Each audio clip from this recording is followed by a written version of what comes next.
Good day, I'm Stephen McHugh with your JIS News for Wednesday, June 27. The state of public emergency for the St. Catherine North Police Division has been extended until October 2. The lower house of Parliament approved the 3-month extension brought by Prime Minister Andrew Holness during Tuesday's sitting. Mr. Holness argued that the additional time was needed to make further progress in the division, pointing out that already there has been a 26% reduction in murders and shootings in St. Catherine North. For the period covering the 18th of March to the 18th of July, the division recorded 14 murders and 10 shootings. This, while still unacceptable, it is a significant reduction when compared with the 93-day figure prior to the state of public emergency declaration, when 53 murders and 38 shootings were committed. Mr. Holness said the reduction in gang activity, extortion, and other illegal activities had led to the restoration of law and order in the area. The next phase of our operations is not so much now to go and detain the corner men.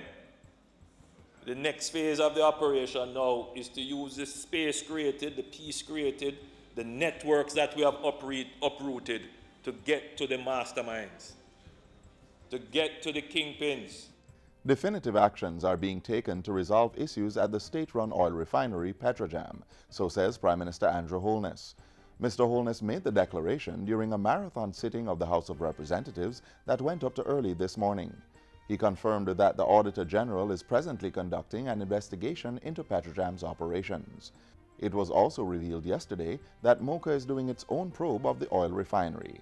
The Prime Minister stressed that Cabinet has no say over the pace or findings of any independent investigations that may be underway.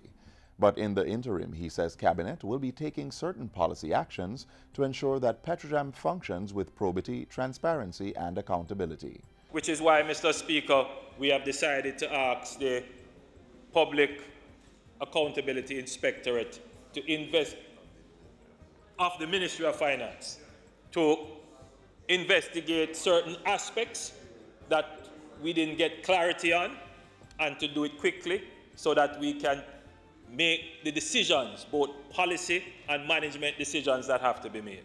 The Prime Minister's statement to Parliament followed an extensive Cabinet meeting on the issue Monday. From that meeting, he says it was also decided that Cabinet will prepare policy directions for the new Petrojam Board Chairman. A full board of Jamaican and Venezuelan directors is to be convened immediately after.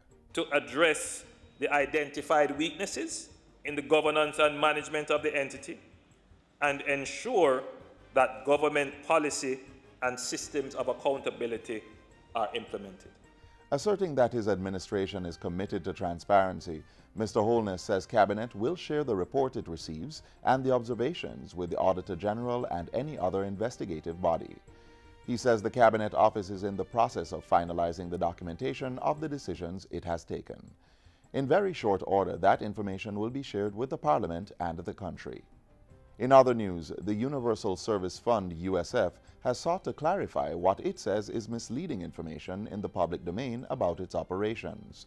On the matter of its filing of annual reports, the USF says it is up to date with its audited financial reports up to the 2016-2017 fiscal year. The agency says the 2017-2018 financial report, which is due on July 31, will be submitted to its board in a draft form at its monthly meeting tomorrow. In response to public insinuation that the USF should be subject to a forensic audit, the agency asserts that no irregularities have been reported from its annual independent audits. Effective August 1, the national minimum wage will be increased by 12.9%. This will see the current $6,200 per week moving to $7,000. Security guards will also receive a 9.6% pay raise and will now receive $9,700, up from $8,854 per week. Labor and Social Security Minister Shahini Robinson made the announcement in Parliament Tuesday. She says the new rates follow public consultations and recommendations from the National Minimum Wage Commission. We have taken into account the stability of the Jamaican economy. the rate of inflation and the economic circumstance of the workers, as well as the ability of the employers to absorb an increase. She says the Labor and Social Security Ministry is also working to complete amendments to the Minimum Wage Act, the National Minimum Wage Order, and the Employment Agencies Regulations Act. These amendments will include provisions from the International Labour Organization Convention on Domestic Workers.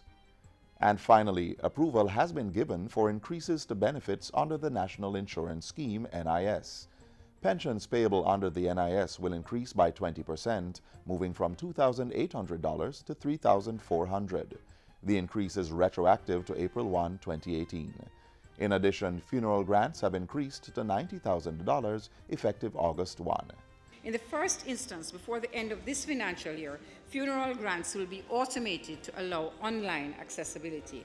Members of the public will be able to apply for this benefit online and receive payments directly into their accounts within 2 weeks.